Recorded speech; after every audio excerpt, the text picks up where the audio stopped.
de hoje, eu vou estar explicando para vocês sobre os conceitos relacionados às propriedades ópticas dos materiais.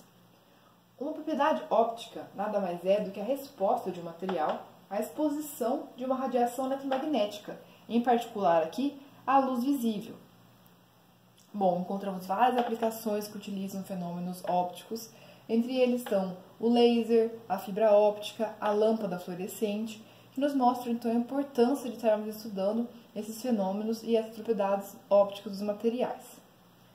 Bom, eu vou estar primeiramente então aplicando, introduzindo esse assunto, certo? Uma visão geral de tudo. Então a gente tem que a nossa radiação eletromagnética ela tem uma visão clássica, e nessa visão clássica a radiação nada mais é do que uma onda, sendo essa onda com componentes elétricas, magnéticas e a direção de propagação, todas elas perpendiculares entre si, certo? E cada radiação eletromagnética dessa, ela é caracterizada por uma faixa específica de comprimento de onda. Sendo que o comprimento de onda, né, é uma revolução completa, aqui teríamos um comprimento de onda completo, então isso aqui seria o nosso comprimento de onda. Também sabemos que o comprimento de onda tem uma equivalência com a frequência, certo? Então, a gente tem que a frequência dada por Vzinho, ela é igual à velocidade de propagação, Czinho, certo? Sobre o nosso comprimento de onda. Aqui a gente vai ter então um espectro de radiação eletromagnética em razão do comprimento de onda, certo? Observe que está em metros. Então a gente vai ter que o nosso menor comprimento de onda está os raios gama, seguido pelos raios X, que é ultravioleta, e aqui temos uma pequena parte aqui que representa o nosso feixe visível, nossa radiação visível, certo? Essa radiação visível ela está entre 0,4 micrômetros, certo? A 0,7 micrômetros. Dentro dessa faixa aqui é que estão as cores que a gente vê. Por exemplo, 0,4 micrômetros aparenta o violeta, o 0,5 o verde, e assim por diante. Sendo que a luz branca ela é a mistura de todas essas cores. Bom, além da visão clássica, a gente tem também uma visão quântica. Nessa visão quântica, não temos mais a onda, a nossa radiação não é mais uma onda, e sim pacotes de energia, que são chamados de fótons. E essa energia do fóton é quantizada, certo? Então, a energia de um fóton, ela é igual à constante de Planck, H, multiplicado pela frequência Vzinho aqui, certo? Que como tem essa equivalência, então também é igual à constante de Planck, H, multiplicada pela velocidade de propagação sobre o nosso comprimento de onda, certo? Sendo que a constante de Planck, o nosso Hzinho aqui, ela é igual a 6,63 vezes 10 a menos 34 joules segundo, certo? Bom, para explicar alguns fenômenos vai ser interessante explicá-los pela visão quântica, ora pela visão clássica. Então aqui no vídeo, dependendo do fenômeno, eu vou estar utilizando uma ou outra visão, certo? Bom, mas como se dá então a interação entre esses raios, entre essa radiação eletromagnética e os nossos sólidos, né, que é o nosso material? Bom, a gente tem então que a luz ela vai passar de um meio para o outro, certo? Que é do ar para nosso material sólido. E então, com isso, uma parte ela vai poder ser transmitida, outra parte absorvida ou refletida, certo? Então, a gente vai ter assim, que a intensidade do feixe incidido, certo? Que é I0, ela vai ser igual, então, à intensidade transmitida mais a intensidade absorvida mais a intensidade refletida, certo? Bom, então, alguns materiais aqui, para exemplificar. A gente tem material transparente. Nos materiais transparentes, há tanto a transmissão, a absorção e a reflexão desse feixe incidente, certo? Dos materiais translúcidos, a luz ela é transmitida, mas de maneira difusa, ou seja, a luz ela é espalhada no interior desse material, então a gente não consegue distinguir os objetos através dele. Bom, tem também os materiais opacos, certo? Eles são impenetráveis à transmissão da luz, então eles não transmitem o raio incidente, a gente não consegue ver através desse material. Então, eles não fazem a transmissão, eles só absorvem e refletem os raios que são incididos, certo?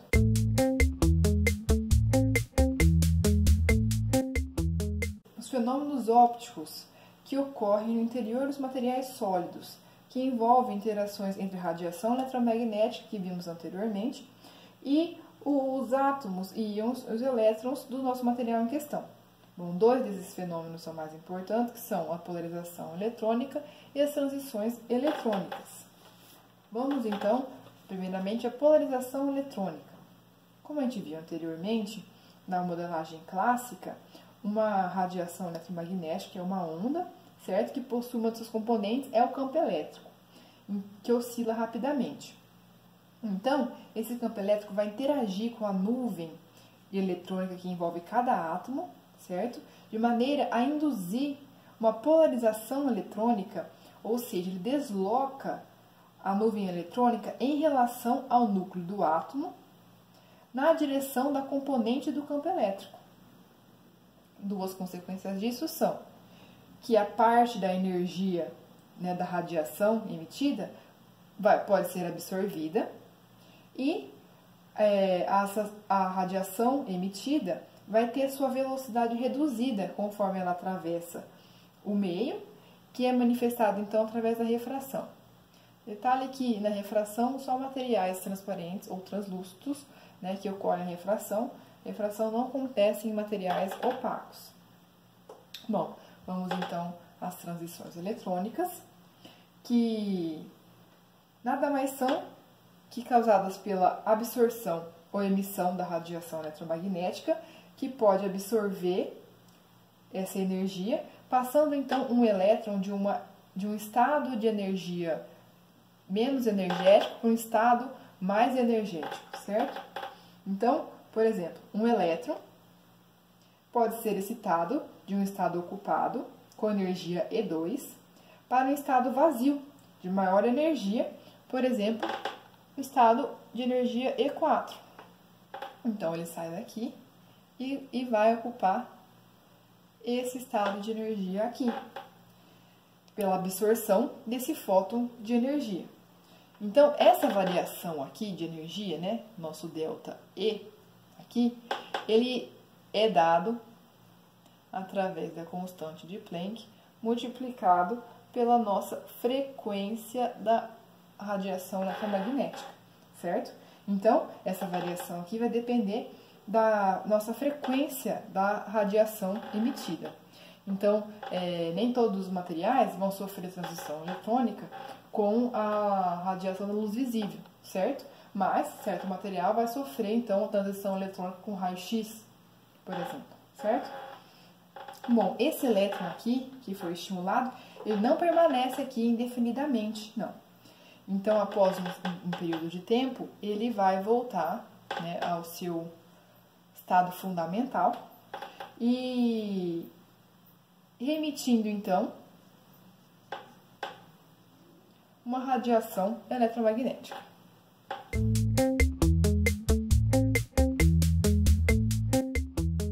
Falando sobre as propriedades ópticas propriamente ditas, certo? Primeiramente, sobre as propriedades ópticas dos metais.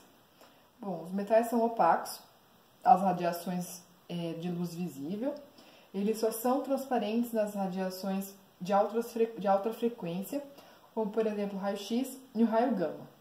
Então, por eles, como estamos tratando aqui de radiação visível, certo? Então, na radiação visível ele é opaco. Por ser opaco, então, ele só absorve, né, e reflete essa radiação que foi incidida sobre ele. Bom, então, primeiramente, a gente vai ter a incidência desse radiação né? E vai ter uma polarização eletrônica aqui, sendo que parte dessa energia, né?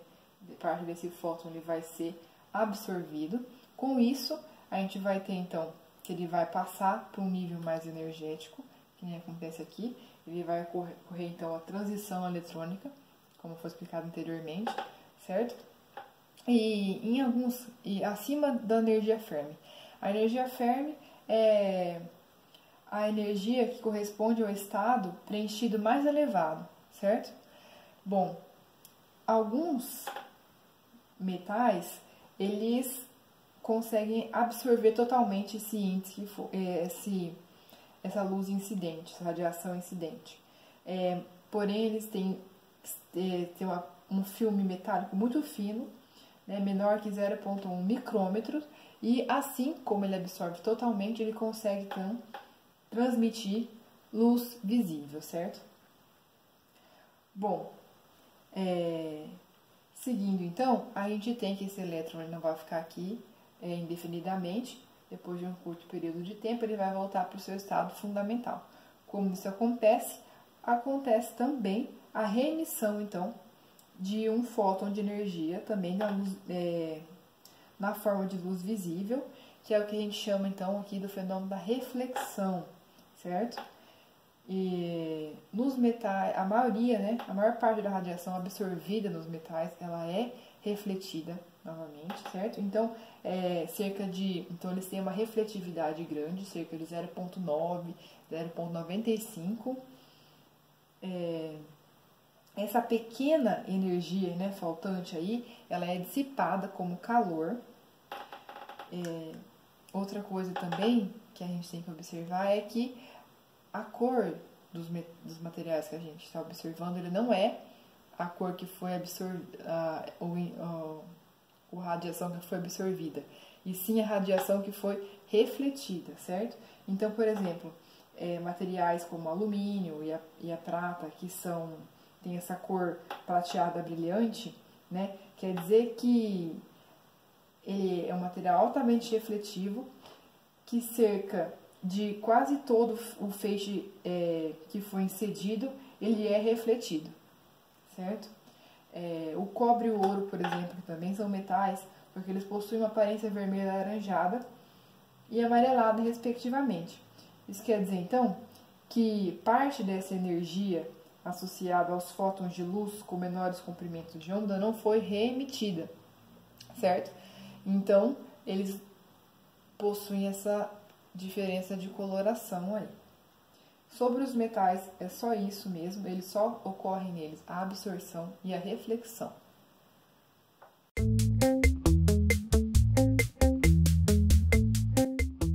Agora, as propriedades ópticas dos não metais, certo? Bom, em virtude das estruturas da banda de energia eletrônica dos materiais não metálicos, né, então eles podem ser opacos ou transparentes.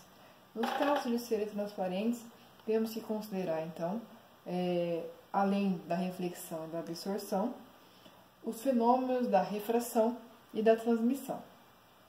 Bom, vamos começar então por refração. O que é refração? A refração nada mais é do que o desvio da luz incidente, certo?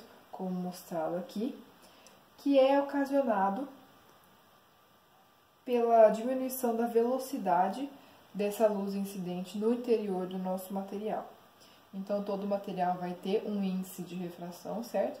E ele é dado pela velocidade da radiação no vácuo, dividida pela velocidade da radiação no meio, do nosso material em si. Bom, como a gente vai ver a seguir, né?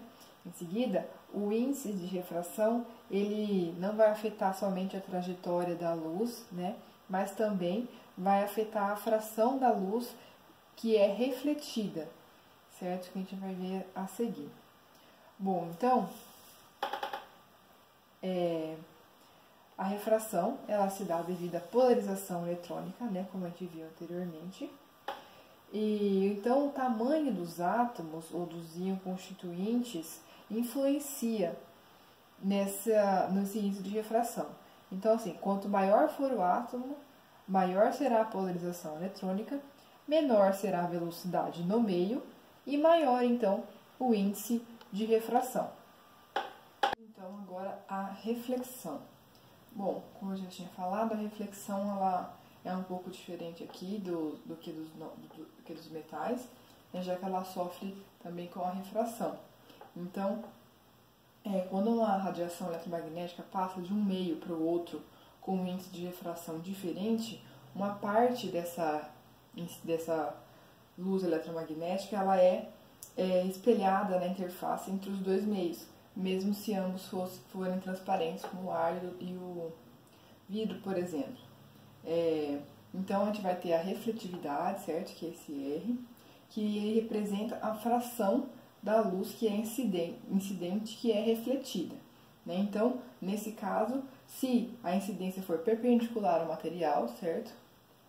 Assim, a gente vai ter que ela é igual a o índice de refração do segundo material menos o índice de refração do primeiro, dividido pelo índice de refração do segundo mais o índice de refração do primeiro ao quadrado, certo?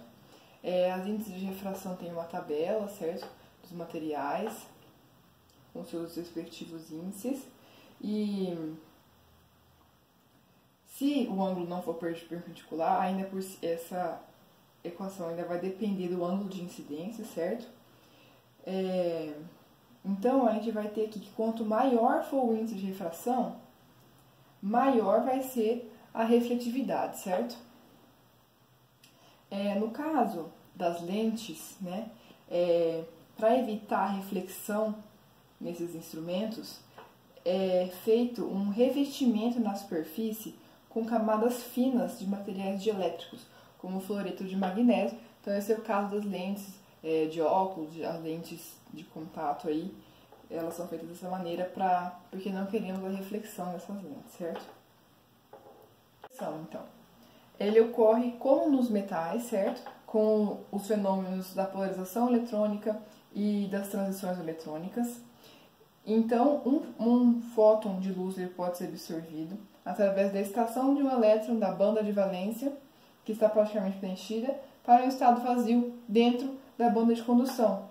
A diferença aqui está nesse espaçamento entre as bandas, que é maior nos não metais. Então, isso quer dizer que precisa mais energia para um elétron passar da banda de valência para a banda de condução.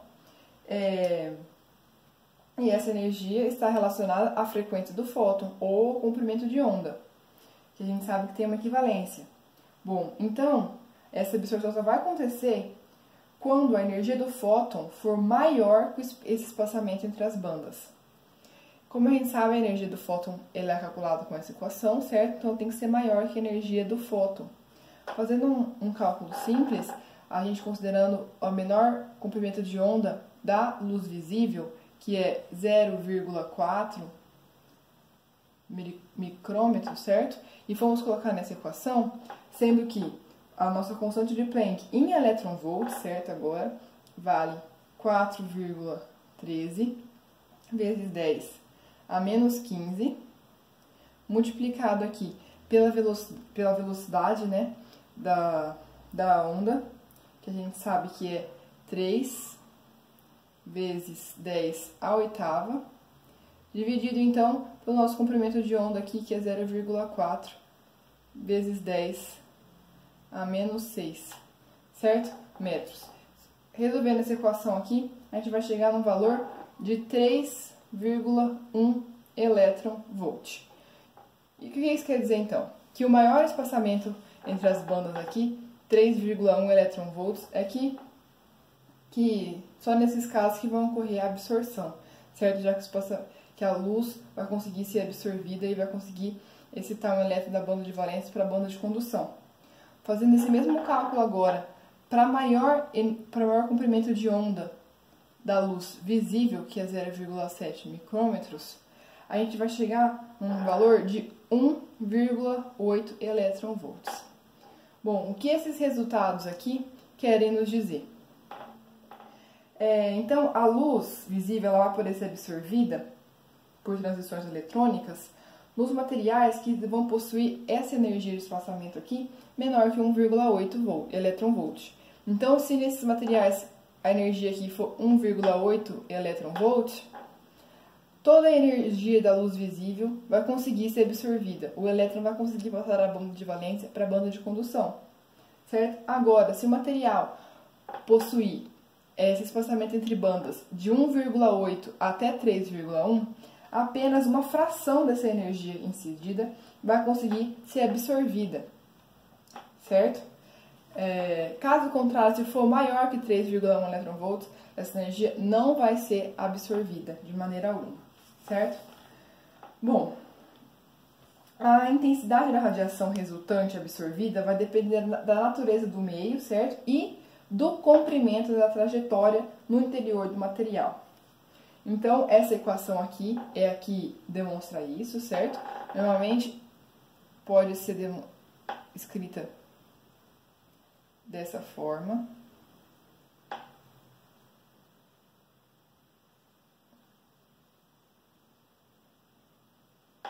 Sendo que esse valor aqui é a intensidade da radiação não refletida, certo? Beta é um coeficiente de absorção que é característico de cada material. E x é a distância que é percorrida desde a superfície até o interior do material, certo?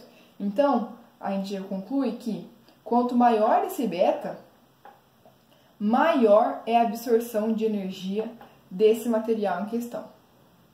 E não menos importante, a transmissão, certo? A transmissão ocorre em materiais não metais transparentes, que vai ocorrer então, além da refração, da reflexão e da absorção, ocorre também a transmissão, certo? Que é a passagem de luz através de um sólido transparente.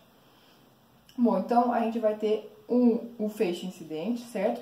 Atingindo a superfície aqui do nosso material, que vai ter uma espessura L, ou X, na verdade, que foi o que eu escrevi aqui, a espessura X.